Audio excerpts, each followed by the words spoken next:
Ciao amici, ben ritrovati. Oggi un tutorial facile facile che però può essere molto utile per chi possiede queste due penne stilografiche e modelli simili. Sto parlando di Leonardo Officina Italiana, da una parte la Momento Zero, un best seller, dall'altra parte la DNA, quella col caricamento a pistone. Due penne veramente molto belle, tra l'altro anche le tinte che ho scelto sono veramente molto valide.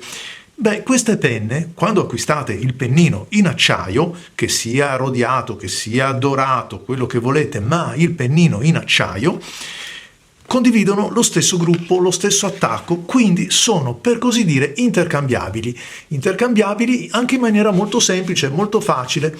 Ci serve questa operazione tanto per la pulizia dei pennini quanto per andare a provare ed esplorare questo magnifico mondo della penna, cioè della scrittura con la penna stilografica, andando a scambiare i pennini. Già, visto che magari me ne sono comprata una e magari è arrivata l'altra, con una gradazione diversa si possono scambiare i pennini. Come si fa? Semplicissimo.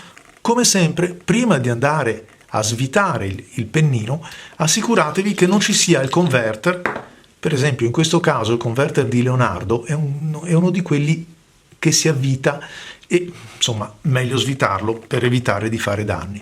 Poi con molta cautela, però dico la verità, non serve adottare chissà quale particolare avvertenza perché si svitano. Comunque provate ad afferrare i pennini, magari premete nella parte prossima all'innesto, nella parte superiore e inferiore, ma come ho detto anche altre volte, no? Non cambia molto se siete attenti anche ad afferrarli nella parte laterale vicino al collo, perché vedete si svitano in un attimo. Ecco che viene fuori il nostro gruppo, tutto il gruppo di Leonardo. In questo caso è un gruppo Giovo, non è il vecchio Bock, e vedete che il pennino è annegato, cioè proprio innestato in questo gruppo che lo tiene insieme anche all'alimentatore.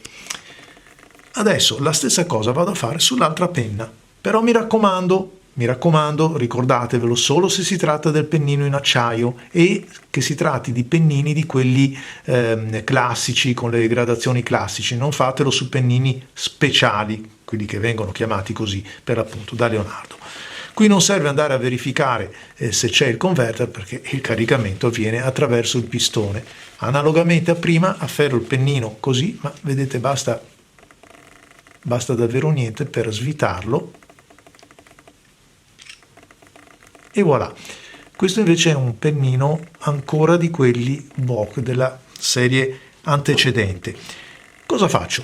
Posso scambiarli, anzi, ma visto che ce l'ho, potrei montare ad esempio questo bellissimo pennino elastico sulla Momento Magico. Vedete, sto avvitando, mi sono anche sporcato chiaramente perché era un po'... Eccolo qua. E potrei andare a fare una cosa diversa, per esempio montare un pennino fine, questo qua è il pennino fine di Giovo, sulla Momento Zero, così le mettiamo a confronto i due pennini e capiamo che differenze ci sono. Ok, vado a ricomporre la penna, avvito il converter, avvito il fusto. Quando abbiamo il pennino smontato, andatelo magari a fatelo così, fate scorrere un po' d'acqua per lavarlo, magari lo lasciate anche a bagno 10 minuti per farlo proprio spurgare di tutta l'acqua. Come sempre, quando poi lo andremo a rimontare sulla penna, una volta lavato, mettete la penna a testa in giù, magari su un fazzoletto, su una carta assorbente, in modo che per gravità l'acqua scenda e quindi pulisca i canali dell'alimentatore in modo che quando andiamo a caricarlo non ci siano residui di acqua. La libertà di poter sostituire i pennini ci concede per esempio il piacere di utilizzare un pennino corsivo come questo sulla Momento Magico, pennino che equipaggiava invece l'altra penna, e comunque di scambiare, mettere l'elastico ad esempio sulla Momento Zero. Insomma, scoprire la dinamica delle penne stilografiche, che è veramente molto interessante per chi ama la scrittura. Grazie amici, vi aspetto ai prossimi video, ciao a tutti!